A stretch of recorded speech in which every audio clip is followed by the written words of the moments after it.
Oh, c'est l'heure de la sieste. Oh, la gueule. Oh, oh, bah oui. Oh, tu veux des gratte-gratte sur le bidou?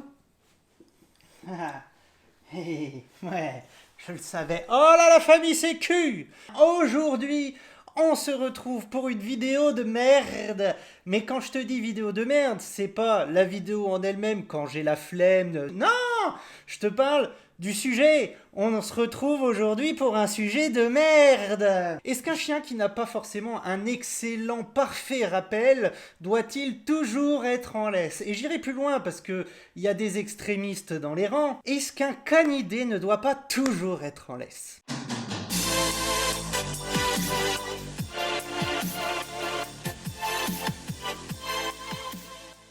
Ça faisait longtemps que j'avais envie de faire cette vidéo-là, la vidéo sur ce sujet-là. Pourquoi? Parce qu'en fait, quand tu traînes un peu sur le monde de l'internet, eh ben, tu te rends compte qu'il y a des fous furieux. Je pensais que la bêtise humaine sur le sujet de l'éducation canine ne se trouvait par exemple qu'aux États-Unis. La gueule!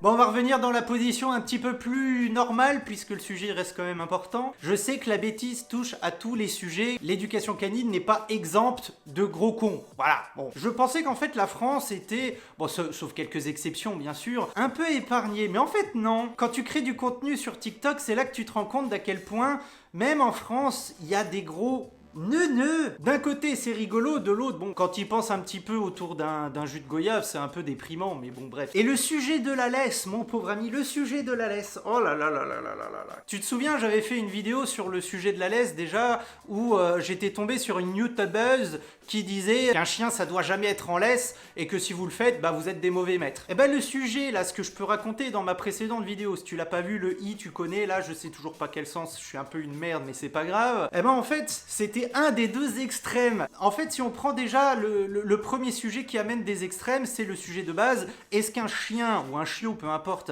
qui n'a pas un rappel parfait doit toujours être en laisse? Alors t'as les fous furieux qui vont te dire qu'utiliser la laisse c'est pas bien, je te passe les qualificatifs assez incroyable, que limite t'es un tortionnaire si tu utilises une laisse avec ton canidé, tu vois. Et t'as l'autre extrême qui dit que un chien qui n'a pas un bon rappel doit toujours être en laisse. Ouais, mais du coup, le rappel, tu le bosses comment? Et aussi le refus de fuite.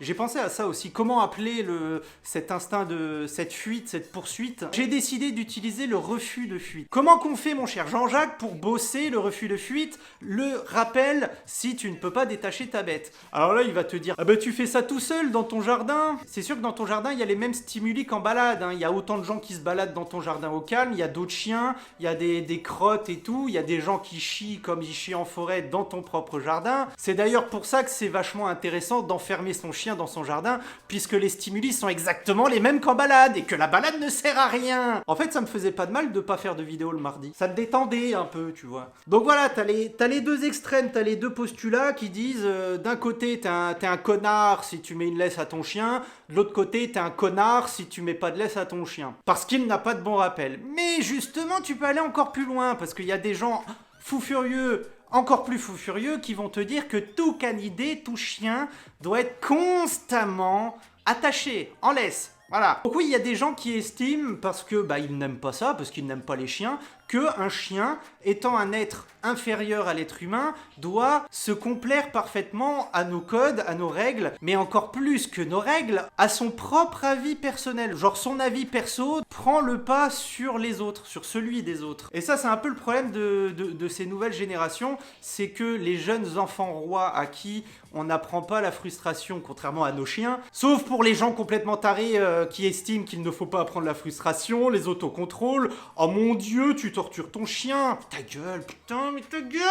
Et donc, comme tu leur apprends pas la frustration, et comme tu leur apprends pas le non, et que du coup, ça devient des êtres ultra sensibles, ils estiment que cette sensibilité doit prendre le pas sur le monde entier, et que grâce à Twitter, grâce aux commentaires, grâce à TikTok et tout, comme tout le monde a le droit de donner son point de vue et de forcer son point de vue grâce au nombre sur quelqu'un d'autre, eh ben ça donne le monde dans lequel on vit. Et ça donnera le monde dans lequel nous vivrons dans le futur, qui sera tout à fait sympathique. Rebref, t'as aussi dans ces extrêmes d'extrêmes des gens, c'était un petit peu déjà le postulat de base de ma première vidéo sur la laisse, qui estiment qu'un chien ne doit jamais être attaché. Alors même s'il a un mauvais rappel, on s'en bat les couilles. Qui es-tu pour oser restreindre le périmètre de gambadage de ton chien? Tu vois le délire? Il y a des fous furieux qui te disent qu'il faut jamais attacher ton chien, des fous furieux qui te disent qu'il faut qu'il soit toujours attaché. Ça va aussi loin que ça. Le jugement, la jugeance, comme j'aime bien le dire, elle est absolument exécrable. C'est assez terrible.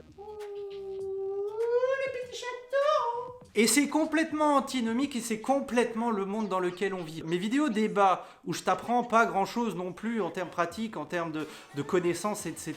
Pour moi, ça devrait pas exister. Ces conneries-là ne devraient pas exister parce que pour moi, dans un monde idéal, chaque être humain serait doué d'un minimum d'intelligence et, comme ma maman me l'a appris, chaque être humain, s'il ne maîtrise pas un sujet, fermerait son claque-merde. Mais malheureusement, c'est pas le cas. Et donc, pour en revenir à ma propre façon de penser, si ma capuche était de travers, si t'as des tocs, j'espère que ça t'a bien gêné tout le long de la vidéo. Je vous fais peut-être chier au bout d'un moment avec mon juste milieu, mais putain, c'est le cas au quotidien en fait. Le juste milieu, c'est du bon sens. Si ton chiot, ton jeune chien, ton chien adulte qui a eu des traumas, j'en sais foutrement rien, s'il n'écoute pas parfaitement au rappel que la situation est potentiellement dangereuse, parce qu'à 5 mètres, il y a une route, parce que tu n'as aucune visibilité au-delà de 5 mètres, parce que du coup, un chien peut arriver à n'importe quel moment. Mais si tu veux avoir une position sécuritaire et donc utiliser la laisse, c'est quoi le problème? À l'inverse, tu as une grande étendue, tu veux apprendre à ton chien le rappel, tu vas apprendre à ton chiot le refus de fuite, ce que j'appelle maintenant le refus de fuite. Si tu as de la visibilité, s'il n'y a pas de danger de voiture, s'il y a des chiens que tu connais un petit peu, etc., que tu n'as pas envie d'utiliser la laisse, mais quel est le problème? En fait, tu vois, pour moi, il faudrait s'adapter à la situation. Bien sûr qu'il faut profiter du suivi naturel du chiot, faut pas non plus faire le foufou, tu vois. Pareil, maintenant, un adulte, par exemple, t'as un chien adulte qui écoute parfaitement bien, a un bon rappel, où t'as pas besoin, même en centre-ville, d'utiliser une laisse. Maintenant, t'as un con, il va te dire, attache ton chien, qu'il se mêle de son trou de balle. Maintenant, si tu tombes sur quelqu'un qui a une phobie des chiens, parce que souvent, c'est l'argument, genre, les gens, ils ont pas de phobie du chien, mais ils vont te dire, oui, il y a des gens phobiques. Bon, déjà, des gens phobiques, t'en croises pas 3 millions toutes les 3 minutes. Ça fait chier qui que tu rattaches ton chien le temps de rassurer la personne? Alors, on peut avoir nos points de vue, mais nous ne sommes pas des connards non plus. Les gens, ils ne savent plus que juger, critiquer, enfoncer, harceler. Mais alors par contre, pour échanger entre êtres humains civilisés, il y a presque plus personne. Hein. Et après, t'as la situation intermédiaire, tu peux bosser avec la longe. C'est un instrument formidable, un instrument d'éducation incroyable. Ça allie la possibilité de travail, la liberté et la sécurité. C'est pas beau, ça? Alors bien sûr, je te connais, tu vas me dire ce que tu penses de ces idées-là, peut-être d'une expérience que t'as vécue, qu'on t'a dit rattache ton chien, ou au contraire, mais pourquoi tu l'attaches? J'en sais foutrement rien. Pour les plus motivés d'entre vous, je vais aussi vous demander, n'hésitez pas à dire en commentaire le genre de sujet qui amène un débat de société dans l'éducation canine qui devrait pas, selon vous, exister. Genre la position de Jean-Jacques qui dit qu'il faut jamais récompenser à la bouffe. Enfin, tu vois, un bon sujet là qui amène à débat alors que pour toi ça devrait pas. Allez, j'arrête de hurler, je te dis à la prochaine. Bisous.